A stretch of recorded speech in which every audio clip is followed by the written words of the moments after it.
dhaggeeffattoota chaanaalii waamicha qubee akkam jirtu nagaa keessanii. Egaa chaanaaliin kun duraan chaanaalii Shimii Imaan lammaffaa ture. Amma immoo waamicha qubee ta'eera. Egaa yeroo darbee maaliif waamicha qubee akka ta'e isiniif ibseen ture. Hanga tokko yaada keenyaa maaliif gara chaanaalii kanaa kan dhufe isinitti himeen ture. Egaa chaanaaliin kun ammaan booda qubee afaan Oromoo isin barsiisaa, barnoota afaan Oromoo isin barsiisaa, seerluga afaan Oromoo isin barsiisa jechuudha.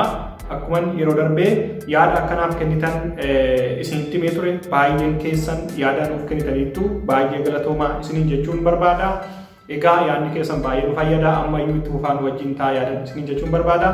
Egaa yeroo darbee akka gaaffitti kan isiniif kaa'ee barnoota keenya eessarraa eegallu, qubeerraa eegallamoo akkasuma yookiin immoo tarii seerlugarraa eegallu yookiin achi siiqnee fakkeenyaa fi waa'ee jecha ijaaruu, hima ijaaruu, sirna tuqaalee, hima gosoota himaa, caasaa himaa wanta akkasirraa eegallamoo quumarraa eegallu kan jedhu isin gaafadheen ture. Kan namoonni baay'een keessanis adda baasuu baattan namoonni muraasni keessan qubee akka hin beeknee fi qubee barachuu akka qabdan yookiin quumarraa eegaluu akka qabdan nutti himtanii turtaniittu jechuudha. Egaa nuunis immoo yaada keessan fudhannee qubeerraa eegaluu murteessineerra.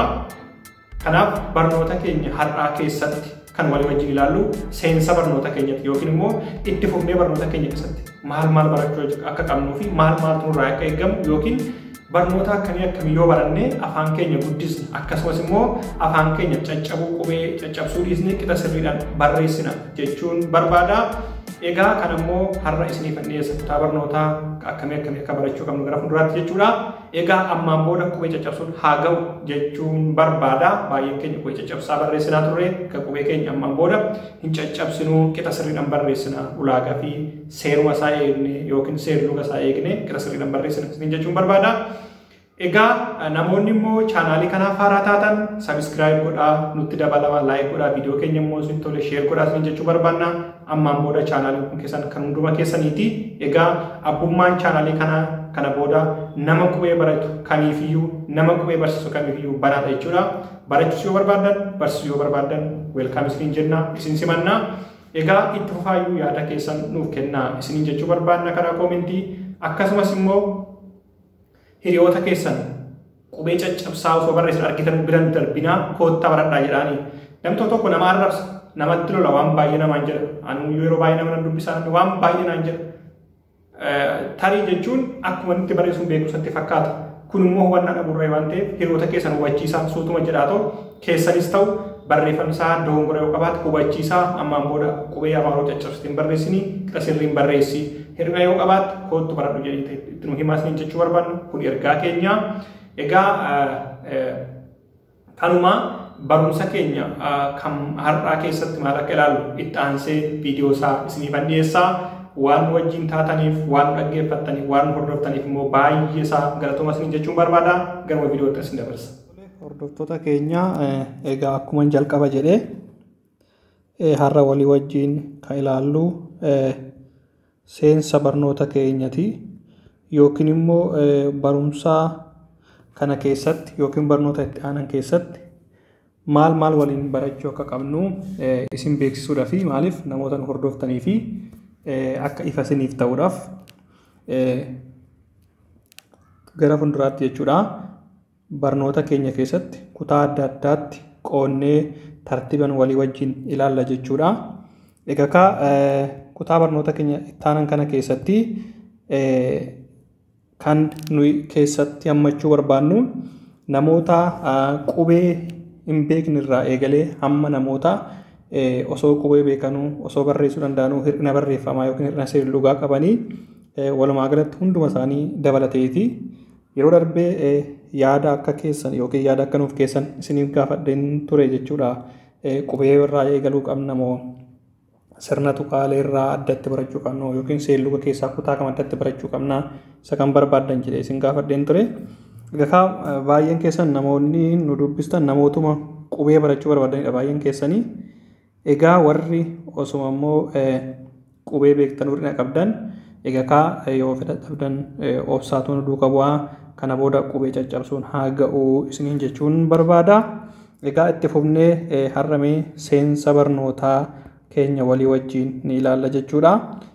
Egaa seensa barnoota keenyaa kana keessatti jalqaba irratti waa'ee qubee afaan Oromoo baranna jechuudha. Qubee afaan Oromoo. Qubee afaan Oromoo. Qubee afaan Oromoo baranna. Egaa qubee afaan Oromoo gaafa jennu, qubee afaan Oromoo gaafa jennu baay'een keessan namoonni beektanii egaa wanti isiniif haaraa hin jiraatu qubee irratti. Kanaaf namoota qubee hin beekne irraa eegallee egaa qubee asumaan baraa isiniin jechuu barbaanna. Kan namoonni carraa garaagaraatiin osoo qubee hin bariin haftan, fakkeenyaaf naannoo guddina keessan irraa kan ka'e yookiin immoo mana barnootaa deemuu dhabuu irraa kan ka'e carruma akkasiitiin namoonni qubee osoo hin bariin haftanii qubee akka bartan isin affeerra jalqaba irratti jechuudha.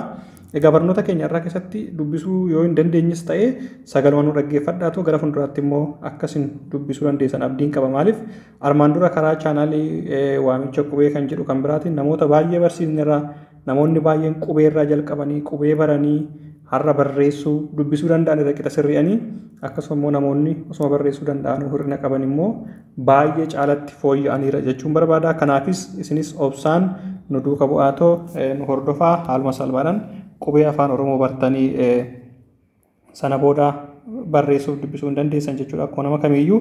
Egaa qubee jalatti kan ilaallu qubeelee afaan Oromoo keessaa fakkeenyaa fi qubeelee gurguddaan ilaalla. Qubee gurguddaan ilaalla. Akkasumas immoo qubee xixiqqaan ilaalla.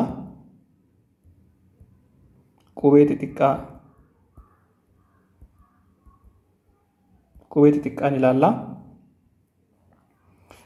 Akkasumas immoo yoo haalluun kun isin mul'achuu baate isin kan jijjiiratarii isinti mul'achuu dhabuu danda'a. Akkasumas immoo fakkeenyaa fi qubee dubbifamaa, qubee dubbachiistuu, qubee dubbifamaa,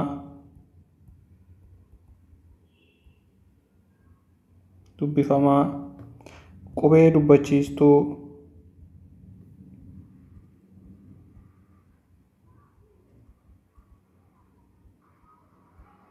qubee dubbachiistuu, akkasumas immoo fakkeenyaaf qubee qeenxee,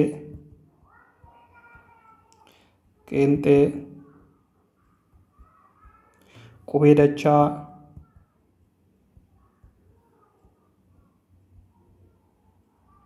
dachaa, egaa qubeelee afaan Oromoo kanneen jechuudha. Akka kanatti addaan qoqqoodnee ilaalla jechuudha. Akka kanatti addaan qoqqoodnee ilaalla jechuudha. Egaa kana qoqqoodama kanatti qoqqoodnee tokko tokkoon kutaa barnootaa adda addaa keessatti ni ilaalla jechuudha. Kanammoo maaliif taasisna yoo jenne namoonni qubee hin beekne qixa sirriin akka qubee adda baafataniif jechuudha. Egaa qubee gurguddaan kan akkamii akka ta'an, qubee xixiqqaan kan akkamii akka ta'an, dubbifamaan, dubbachiistuun, qeenxeen, dachaan kan akkamii akka ta'anii kanniini ni ilaalla jechuudha. Tartiibanii itti aansee immoo erga qubee adda baafannee booda jechuudha. Sagalee ijaaruu baranna jechuudha. Qubee adda baafannee booda sagalee ijaaruu baranna. Sagalee ijaaruu. Egaa sagalee ijaaruu inni jedhu kuni erga namni tokko qubee adda baafate booda sagalee ijaaruu danda'a jechuudha. Egaa sagalee ijaaruun kun immoo bu'uura jecha afaan Oromooti. Sagalee ijaaruun bu'uura jecha afaan Oromooti. Namni tokko qixa sirriidhaan sagalee ijaaruu yoo danda'e yookiin immoo gosoota sagalee adda yoo baafate haaluma salphaadhaanii jecha afaan Oromoo tokko barreessuu ni danda'a jechuudha. Egaa sagalee ijaaruu jalatti sagaleewwan garagaraan ilaalla. Fakkeenyaa fi sagalee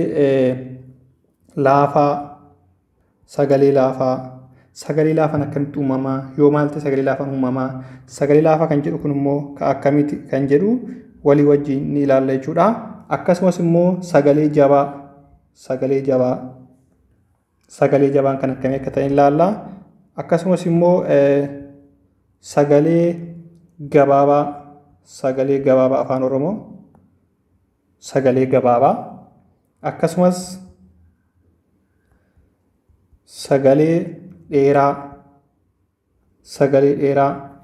akkasuma sagalee hudhaaf irra butaanis jiru. Egaa kanniini sagalee kanniini yoo adda baafate namni tokko haaluma salphaanii jecha afaan Oromoo tokko barreessuu danda'a jechuudha. Haaluma salphaanii jecha afaan Oromoo tokko barreessuu danda'a jechuudha. Egaa kutaa barnoota ittaanu keessatti kanniin illee adda qoqqoodnee ilaalla. Sagalee laafaan akkamitti uumamu, sagalee jabaan, sagalee dheeraa fi sagalee gabaabaan kan akkamitti uumama, akkamitti immoo jecha tokko yommuu barreessinu kanneen itti fayyadamna jechuudha. Egaa kana kutaa barnootaa keenya ittaanan keessatti ni ilaalla. Akkasumas immoo taansinee erga waa'ee sagalee ilaallee booda immoo waa'ee jecha ijaaruu ni ilaalla. Jecha ijaaruu kan jedhu ilaalla. Jecha ijaaruu. Egaa jecha ijaaruun duratti waa'ee sagalee yoo sirriitti adda baafanne jecha ijaaruun nu rakkisu. Maaliif namni tokko qixa sagalee yoo adda baafate sagalee laafaa, sagalee jabaa, sagalee dheeraa, sagalee gabaabaa, hudhaa irra butaan maal akka ta'an namni tokko erga adda baafatee booddee jecha ijaaruu isa rakkisu jechuudha. Kanaaf erga gosoota sagalee sana adda baasnee ilaallee booda jecha ijaaruu baranna jechuudha. Jecha ijaaruu baranna jechuudha. Egaa jecha jalatti jechoota kallattii garagaraatiin ijaaruu ni baranna. Kallattii garagaraatiin ijaaruu ni baranna. Fakkeenyaaf jechoota sagalee laafaa qaban ilaalla. Jechi tokko sagalee laafaa kan qabu kan akkamii yookiin immoo yeroo akkamii sagalee laafaa qabaata jechi tokko qaamota dubbii keenya keessatti yommuu dubbannu jechi tokko sagalee dheeraan kan barreeffamuu danda'u yookiin sagalee gabaabaa yookiin jabaa yookiin laafaa yookiin irra butaadhaan yoo kan barreeffamuu danda'u yoo maal ta'edha jechuudha. Kanaafuu jechoota sagalee akkasuma laafaa yoo ilaalle sagalee jabaa qaban illee ni ilaalla. Jechoota sagalee jabaa qaban ilaalla. Akkasuma immoo jechoota sagalee gabaabaa qaban ni ilaalla. Akkasuma immoo jechoota sagalee dheeraa qaban ni ilaalla. Akkasuma jechoota sagalee hudhaa qaban. Egaa hudhaa kan jettu kana jalqaba waa'ee qubee keessatti erga barannee booda jechuudha. Hin baranna isheen hudhaan dubbachiistuudha moo dubbifamaadha moo mallattoodha moo qubeedha moo sagaleedha moo kan jedhu ishee hin baranne jechuudha qubee keessatti. Akkasuma jechoota sagalee irra butaa qaban. Irra butaa. Egaa kunniini jechoota kan sagalee jecha ijaaruu jalatti sagaleewwan kanniin jechoota of keessaa qaban ni ilaalla jechuudha. Jecha tokko qaama dubbii keenyatti yommuu dubbannu sagalee laafaa qabamoo, jabaadhamoo, gabaabaadhamoo, dheeraadhamoo, hudhaadhamoo, irra butaadha kan jedhu yaada sammuu keenya keessa dubbannu yookiin jecha sammuu keenya dubbannu sana barreeffamatti yommuu jijjiirru sagalee kanneen eegne yoo barreessine jechi sun qixuma sirriidhanii jechuma afaan Oromoo san bakka bu'a jechuudha. Yeroo baay'ee maalirra rakkinni keenya yookiin rakkinni nama baay'ee jecha sana sammuutti namni kamiyyuu dubbata. Jecha sana namni kamiyyuu dubbata. Mee fakkeenya tokko isinii fudhadhee ilaallu. Fakkeenyaaf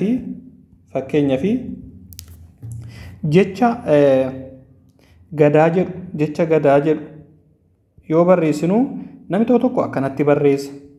Namni tokko immoo akka kanatti barreessa. Namni inni biraa immoo akka kanatti barreessuu danda'a. Namni biraa immoo hin argina waan ta'eef jechoota kan akkanatti kallattii garaagaraatiin barreessu jechuudha.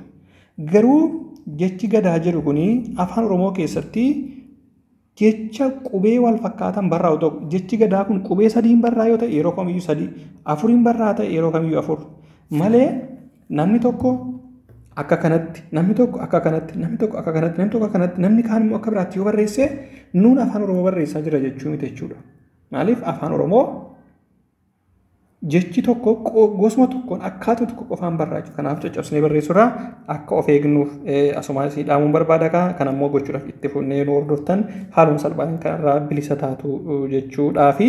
Egaa waa'ee jechoota ijaaruu ilaalle immoo asumaanis immoo birsaga ni ilaalla. Egaa birsaga kan jedhu kuni birkii sagalee jechuudha. Birsaga jalatti immoo birsagni illee jecha tokko qixa sirriidhaan barreessuudhaan nu fayyada. Maaliif birkii sagaleeti waan ta'eef qoqqoodama jecha tokko sagaleetti yookiin birkiitti qoodna waan ta'eef kanaaf yeroo sana immoo birsaga yoo adda baafanne beekne jecha tokko qixa sirriidhaan barreessuu keessatti illee nu fayyada. Achi jalatti maalummaa birsagaa ni ilaalla.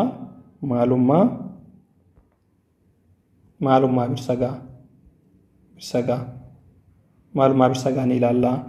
Akkasuma immoo ifama isheen tun akkasii mul'atuuf maalummaa birsagaa ni ilaalla. Akkasuma immoo caasaa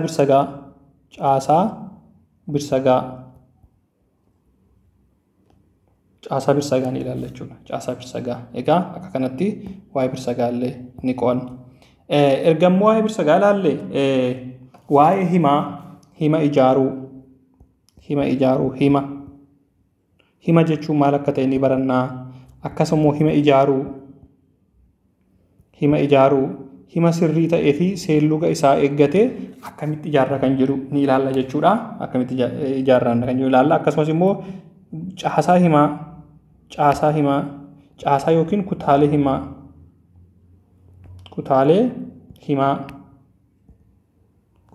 ni ilaalla jechuudha. Egaa himni tokko of keessaa gulummoo qaba. Gulummoo yookiin mahaatima fi xumurtuu qaba jechuudha. Xumura yookiin xumurtuu qaba jechuudha. Xumurtuu qaba. Egaa kana keessatti immoo akkamitti himni tokko xumura sirrii fi mahaatiiwwan gulummoo sirrii qabaate hima sirrii akka ta'u ni ilaalla. Akkasuma immoo gosoota himaa ni ilaalla. Gosoota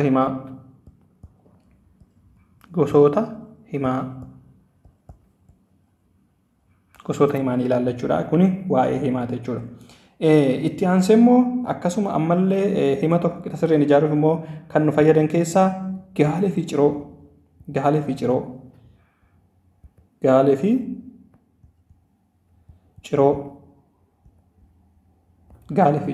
ni ilaalla jechuudha. Gaalee fi ciroo ni ilaalla. Gaaleen maali? Ciroon maali? Gosoota isaanii, maalummaa isaanii ni ilaalla. Erga immoo waa'ee ciroo fi gaalee ilaalle booda sirna tuqaalee ilaalla jechuudha. Sirna tuqaalee. Egaa sirna tuqaalee kan jedhu kuni baay'ee murteessaadha. Afaan Oromoo keessatti yaada keenya qixa sirriin dabarfachuuf kan nu deeggaran yookiin kan nu gargaaran fi barreeffama tokko qixa sirriin kan nuuf qindeessan keessaa sirni tuqaalee isaan murteessoo fi isaan baay'ee bu'uura jechuudha. Egaa sirna tuqaalee immoo akkamitti akka fayyadamnu ni ilaalla jechuudha. Egaa sirna tuqaalee kana jalatti mallattoolee garaagaraatu jira. Akkuma afaan biraa keessatti yookiin afaan Ingiliziifaa keessatti barannetti afaan Oromoo keessatti illee mallattoolee garaagaraa fayyadamne jechuudha. Sirna tuqaalee kana keessatti fakkeenyaaf mallattoo gaaffii akka kanatti kanaan bakka bu'a jechuudha. Kanaan bakka bu'a mallattoo gaaffii. Akkasumas immoo mallattoo tuqaa yookiin qabxii jedhama. Isheen immoo akka kanatti bakka buute jechuudha. Tuqaa tokkoon. Dhiifama yoo tuqaa isinitti fakkaanneef irra isinii deebi'a. Egaa akka kanatti tuqaa tokkoon bakka buute jechuudha. Akkasumas immoo mallattoo qoodduu yookiin immoo akka kanatti taati jechuudha. Mallattoo qoodduu.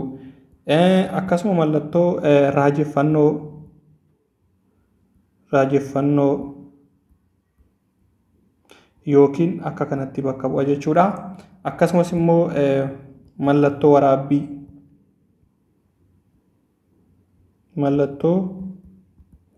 Egaa mallattoo waraabbii kuni mallattoo waraabbii dachaa fi qeenxee qabna jechuudha. Mallattoo waraabbii dachaa fi qeenxee qabna. Egaa dachaan akka kanatti yookiin immoo qeenxeen immoo akka kanatti bakka bu'a jechuudha. Kanatti yaada keenyas gidduutti barreessina. Egaa akkasumas immoo fakkeenyaa fi kan biraa sarara xiqqaa ni ilaalla. Sarara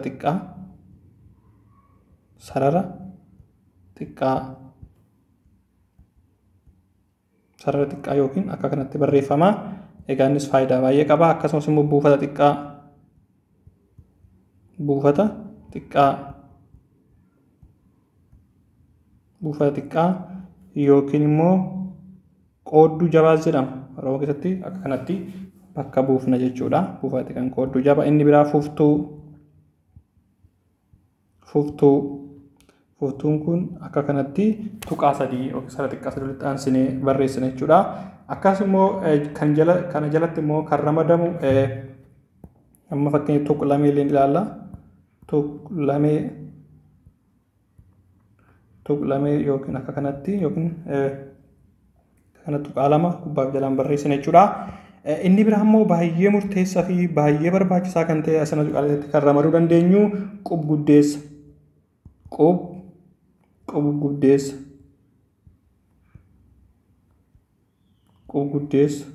Qub-guddeessa kan jennu yookiin immoo qubee guddaa jechuudha.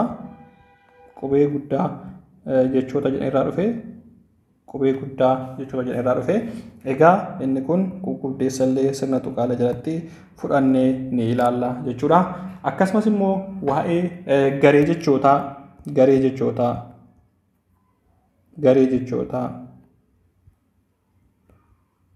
jechootaa egaa jalatti maqaan maal akka ta'e ni ilaalla. Maqaa akkasumas immoo maqibsii yookiin ibsa maqaa jechuudha. Ibsa maqaa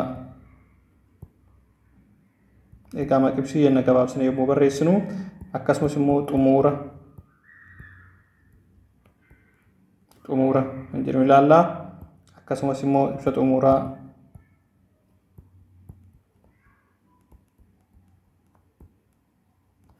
akkasumas immoo durduubee egaa isaan kana ni ilaalla jechuudha. Garee jechoota yookiin paartii of spiichii jalatti. Akkasumas immoo itti fufnee waa'ee wal qabsiisotaa illee ilaalla. Baay'ee barbaachisoodha afaan Oromoo keessatti wal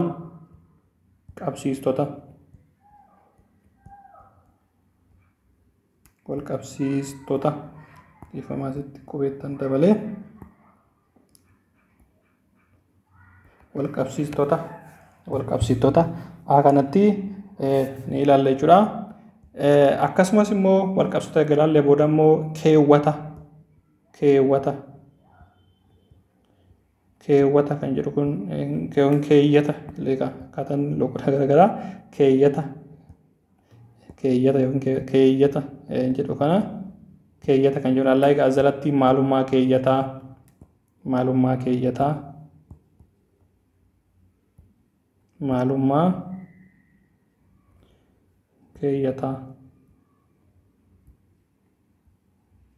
keeyyataa ni ilaalla. Akkasumas gosoota keeyyataa ni ilaalla.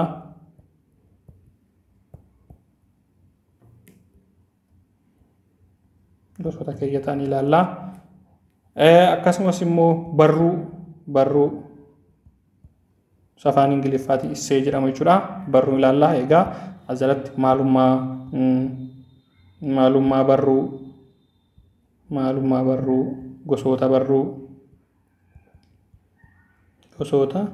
barruu gosoota barruu ni ilaalla jechuudha. Akkasuma immoo innis akkasuma waa'ee murteessaa fakkeenyaa fi waa'ee xalayaa ni ilaalla. Xalayaa barreessuu keessattuu inni kunis baay'ee murteessaadha. Iyyata garaagaraa barreessuudhaa fi qixa sirriin akkamiin namni kamiyyuu ofii isaatii barreeffachuu akka danda'u ni ilaalla jechuudha. Maaliif iyyata garaagaraa jireenya keenya guyyuu keessatti barreessina waan ta'eef akkamitti akka barreeffamu ilaalla jechuudha. Jalatti egaa maalummaa xalayaa ni ilaalla. Akkasumas immoo gosoota xalayaa ni ilaalla. Akkasuma immoo gara booddee irrattis immoo walaloo ni ilaalla. Walaloo egaa walaloo gosoonni maalummaa walaloo sirrii ta'e akkamitti barreessina, walaloon tokko akkamitti barreeffama kan jedhu ulaagaa walaloon tokko guutuu qabu walii wajjin ni ilaalla jechuudha. Egaa gara booddee irratti immoo fakkeenyaa fi soogoo fi sorgoo ni ilaalla. Yookiin soogoo fi sorgoo maal akka ta'e ilaalla jechuudha afaan Oromoo keessatti. Akkasumas dubbii qolaa illee ni ilaalla. Egaa dubbii qolaa gosa baay'eetu jira kan afaan oromoo keessatti fayyadamnu naannoo 8 maaltu jira. Egaa isaanillee ni ilaalla jechuudha. Akkasumas immoo afaan oromoo keessatti baay'ee murteessaa fi dagatamuu kan hin qabne waa'ee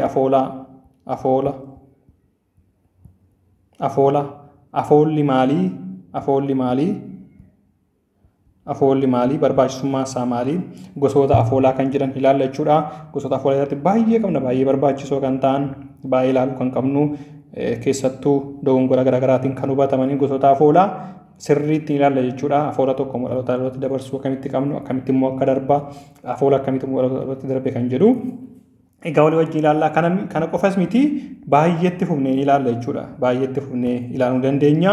Egaa kuni seensaaf akkasiniif ta'u yookiin immoo maal barsiisuuf yookiin maal baranna laata kan jedhu gara fuulduraatti akka gaaffii isin hin taaneef yookiin gabaabumatti barnootawwan keenya itti aanutti namoota nu hordoftan, namoota duukaa buutanii hordofuu barbaadaniif akka ifa isiniif ta'uuf jechuudha. Egaa barnoonni keenya jalqabni isaa kana fakkaata yookiin barnoonni keenya gosoota barnootaa kana of keessaa qaba waan ta'eef nutti dabalamaa, nutti waliin baradhaa isiniin jechuu barbaanna. Egaa namoonni barachuu barbaadan, namoonni afaan oromoo qubee afaan oromoo caccabsanii hin barreessinu jechuu barbaadan, namoonni caccabuun qubee afaan oromoo isinitti dhaga'ame, namoonni caccabuun qubee afaan oromoo isin quuqe koottaa nu waliin baradhaa, hiriyoota keessan affeeraa, hiriyoota keessan gara garee keenyatti fidaa, nu waliin baradhaa isiniin jennaa. Keessattuu baay'ee murteessaa kan ta'e jechuudha. Karaa viidiyoo nu hordofuu qofa osoo hin taane garee teelegiraamii irratti kan shaakallu hin qabna.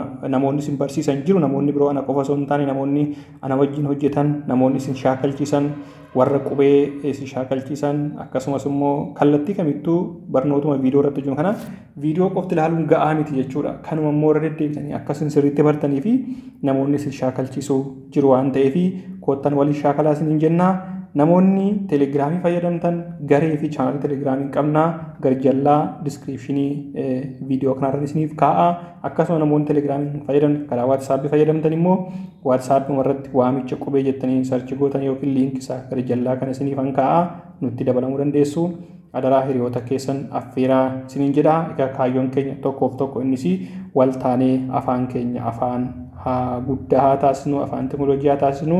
Afaan keenya akkuma bal'inaan dubbatamu kana karaa barreeffamaas guddisnee fayyadamaa hawaasa keenya haa guddisnu jechuu barbaanne yookiin hawaasa keenya caalaa fayyadamaa haa taasisnu. Egaa kuni dhaamsa keenya yeroo hundumaati. Egaa waan nu dhaggeeffattaniif, waan immoo yaada nuuf kennitaniif eebbifamaa isiniin jechuun barbaada. Egaa namoonni immoo chaanaalii keenya faaraa taatan chaanaalii kana baay'ee guddisuu qabna, baay'ee dhiibbaa taasisnee caccabuu qubee afaan oromoo oolchuu qabna isiniin jechuun barbaada. Chaanaaliin kun kan nama kamiyyuu miti ammaan booda kan hunduma keessaniiti. Kan namoota quuqama qubee afaan oromoo qabdan hunduma keessaniiti jechuudha. Namoota barsiisuu barbaadanis weelkaam isiniin jenna. Namoota barachuu barbaadanis koottaa isiniin jenna. Kallattii kamiin iyyuu namoonni quuqama qabdan karaa garee garagaraas namoota barsiisuu barbaadan, namoonni carraan isiniin mijanne koottaa isiniin jenna. Koottaa baradhaa, koottaa barsiisaa. Egaa barumsi keenya har'aa kana fakkaata. Barumsa biraatiin yeroo itti aanu jalqabee barumsa keenya ittiin walitti deebinutti nagaatti isiniin jedha.